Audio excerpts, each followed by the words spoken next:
कुरान करीम की बेहुरमती पर यह उससे ज़रा मुख्तलिफ है। पहले जो गुस्ताखियाँ हुई वो ज़ाती हैसियत में होती रहीं, ये सरकारी प्रोटोकॉल के साथ हुई है।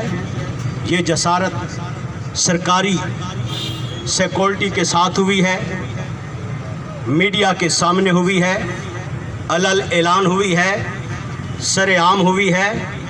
इसमें सिर्फ वो दो लोग बदबख्त ही ज़िम्मेदार नहीं हैं, बल्कि कैटेगरिकल लीगली तौर पर आलमी कवानीन के मुताबिक, इंटरनेशनल लॉस और यूएनओ की सिफारिशात के मुताबिक ये सरकारी तौर पर बदबख्ती, जसारत और गुस्ताखी की गई है। इसलिए हमारा मुतालबा ये है कि आलमी ताकतें स्वीडन को दहशतगर्द मुल्क करार दें।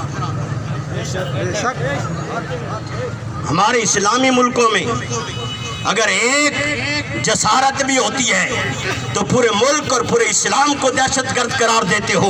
अब तुम्हारा कानून कहाँ है? अब तुम्हारा आलमी मीडिया कहाँ है? अब तुम्हारे आलमी मुबस्सिरीन कहाँ है? अब तुम्हारी यूएनओ कहाँ है? अब तुम्हारे हुकूक इंसानियत वाले और तुम्हारी ये एजेंसीज कहाँ है?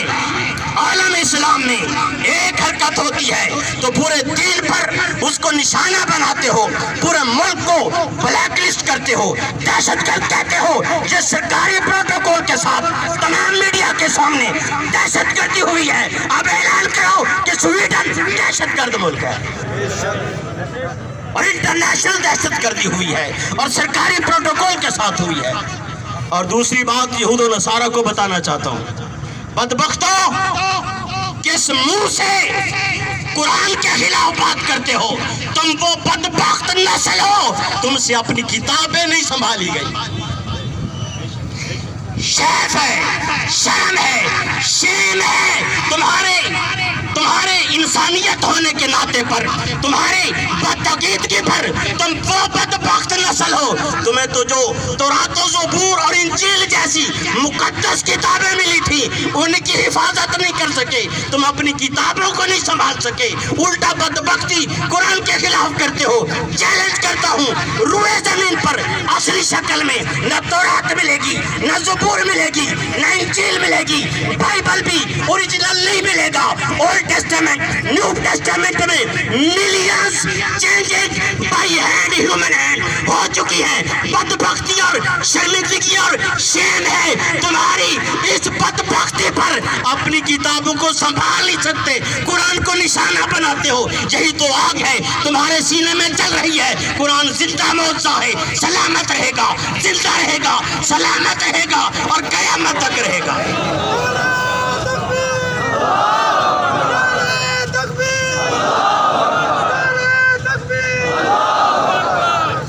ये वो आग है, ये वो हसद है, बदबख्तों से हजम नहीं हो रहा।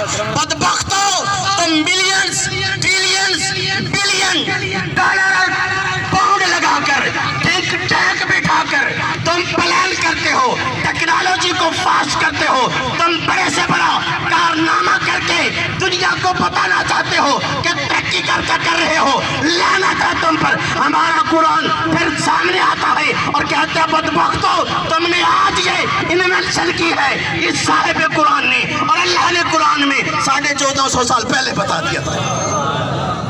इन बदबख्तों की सारी गुब्बारे से हवा निकल जाती है, ठुस हो जाती है इनकी टेक्नोलॉजी, ठुस हो जाते हैं इनके थिंक टैंक्स, और फिर वो शर्मिंदगी उनकी जब वो दुनिया को कुछ करके दिखाना चाहते हैं और कुरान उन्हें बताता है कि ये सब कुछ तुम्हारी आबदोजों का जिक्र भी कुरान में है, तुम्हारे पोलों का जिक्र भी कुरान में है, तुम्हारे मरीख और चांद पे जाने का जिक्र भी कुरान में है। तुम जो जो टेक्नोलॉजी इन्वेंशन करते जाओगे, कुरान ने मुसलमानों को पहले बता दिया।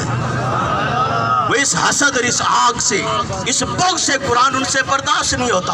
और एक और चीज़ उनसे बर्दाश्त नहीं होती, इस वक्त कुरान को पढ़ के हजारों thousand non Muslim young generation जो न्यूट्रल होकर स्टडी करते हैं, रिसर्च करते हैं, वो मानने पर मजबूर हो जाते हैं कि वाकई कुरान सच्चा है, और वो दार इस्लाम में दाखिल हो रहे हैं। जो बात इनको चुभती है, आखिरी बात सुन लो मेरे चांद, जो मैं आलम इस्लाम से करना चाहता हूँ। الیکٹرانک میڈیا کے ذریعے، سوشل میڈیا کے ذریعے اور ایجنسیز کے ذریعے 57 Islamic states on the world on record اس وقت روئے زمین پر 57 اسلامی ممالک کی اسلامی حکومت ہو، ادھر سرکاری پروٹوکول کے ساتھ جسارت، گستاخی اور بے ادبی ہو، اور ادھر ہماری حکومتیں کہیں کہ احتجاج کریں۔ لعنت ہے ایسی سوچ پر کہ سرکار ہو کر عوام سے کہتے ہو کہ احتجاج کرو۔ یہ حق بنتا تھا اس کے سویڈن کے سفیر کو کک آؤٹ کرتا، پھر کہتے کہ مزہ آ گیا ہے، مزہ آ جاتا۔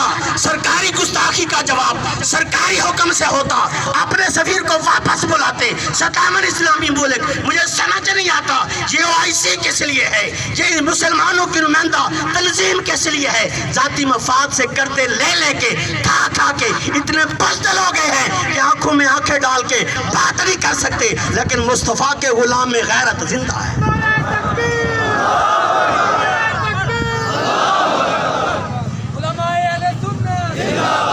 اسلام کی اسلامی حکومتوں کو سرکاری طور پر جواب دینا چاہیے۔ اگر سویڈن پروڈکٹس کا بائیکاٹ کر دیا جائے تو سویڈن 1 مہینہ بھی دھرتی پر زندہ نہیں رہ سکتا، ختم ہو جائے گا۔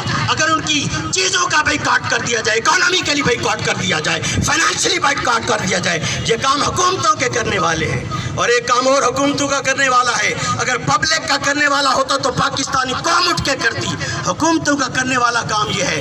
عالمی عدالتیں ہیں، انٹرنیشنل کورٹس ہیں جس میں عالی لیول کے بڑے مسئلے کا مقدمات درج کروائے جاتے ہیں، لیکن اس کے لیے ضروری یہ ہوتی ہے کہ مدعی بننے کے لیے کسی حکومت کا ہونا ضروری ہے۔ صرف حکومت دعویٰ کر سکتی ہے، پبلک نہیں کر سکتی۔ دنیا کی کوئی اسلامی مملکت 57 اسلامی ملکوں میں سے عالمی عدالتوں میں مقدمہ دائر کرے شہر اسلام ناموس مصطفیٰ اور ناموس قرآن کے تحفظ کے لیے مقدمہ تم کرو، جیت کے ہم دکھائیں گے۔ اور آخری بات آپ سے کرنی ہے میرے چاند، جس طرح محترم عبداللہ صاحب نے فرمایا، سچ بات یہ ہے کہ ہم نے بھی قرآن سے وفا نہیں، دل دکھ سے بھرا ہوا ہے۔ بات لمبی ہے، ایک جملے میں کہہ کے جاتا ہوں، ہم نے بھی قرآن سے محبت کا حق ادا نہیں کیا۔ ہم نے بھی جیسے قرآن کو سمجھنا چاہیے تھا نہیں سمجھا، جیسے عمل کرنا چاہیے تھا عمل نہیں کیا، جو قرآن کریم کو عزت دینی چاہیے تھی، تقدس کرنا چاہیے تھا، ہم نے بھی حق ادا نہیں کیا۔ گر درس قرآن ہم نے نہ بھلایا ہوتا، یہ زمانہ نہ زمانے نے دکھایا ہوتا۔ ہم معزز تھے زمانے میں مسلمان ہو کر، اور ہم خار ہوئے تارے کے قرآن ہو کر۔ اغیار کا جادو چل بھی چکا، ہم ایک تماشا بن بھی چکے، اپنا تو مٹانا یاد رہا، باطل کا مٹانا بھول گئے۔ اور یہ ذکر ہنسی رحمت کا امین کہتے ہیں جسے قرآن مبین، دنیا کے نئے نغمے سیکھے، عقبہ کا ترانہ بھول گئے۔ اور مسجد کی فضا میں اے انور، تکبیر تو اب بھی ہوتی ہے، جس ضرب سے دل ہل جاتے تھے وہ ضرب لگانا بھول گئے۔ شکریہ۔